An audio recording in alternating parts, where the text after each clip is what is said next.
వేలాది మంది సాయి భక్తులు ఎదురు చూస్తూ ఉన్న ఘడియలు మరలా రాబోతూ ఉన్నాయి.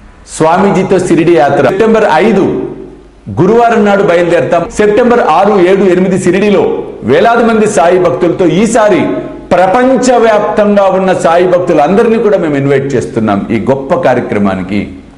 కాబట్టి మీరు నాతో రావాలి, ఈ యాత్రలో పాలు పంచుకోవాలి అనుకుంటే త్వరితగతిన కింద కనిపిస్తున్న ఫోన్ నెంబర్స్ కి ఫోన్ చేసి మీ టికెట్ సెటిల్ చేసుకునే ప్రయత్నం చేయండి అన్నాడు బాబా.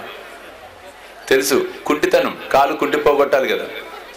కానీ కాకాసాహెబ్ దీక్షిత్ బాబాని చూసి ముగ్ధుడై, బాబా నా మనసుకున్నటువంటి కుంటితనాన్ని తీసే బాబా.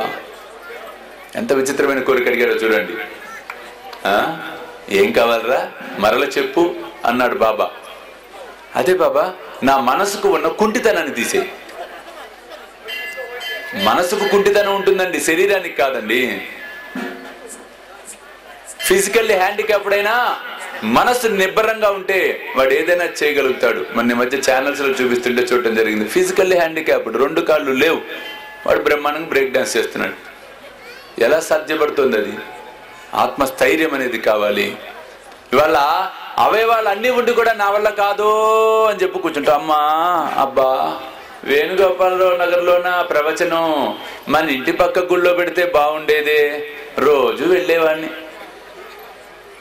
ఇక్కడికి అక్కడికి 1 కిలోమీటర్ దూరం, అక్కడికి ఇక్కడికి రాలేం.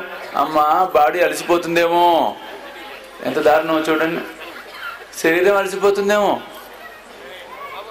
ఎంత విచిత్రమో చూడండి. ఈ భావనను తొలగించమంటున్నాడు షిరిడి సాయిబాబా. అందుకే దీక్షిత్ ద్వారా మనకు చెప్పాడు, మనసు కుంటిదైతే శరీరం బాగున్నా కూడా కుంటిదైపోయినట్టే లెక్క. మంచి ఓపిక ఉంది, అయినా సరే అమ్మా నా వల్ల కాదు అంటే అయిపోయింది అంతే. మీకు ఓపిక లేకపోయినా సరే నేను వెళ్ళి తీరవలసిందే అన్నాం అనుకోండి, వెళ్ళిపోతాం.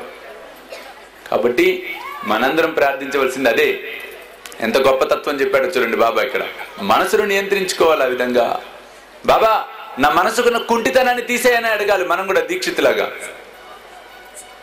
ఆ విధంగా దీక్షిత్ అడగటం అనేది జరుగుతుంది. బాబా ఆశీర్వదిస్తాడు.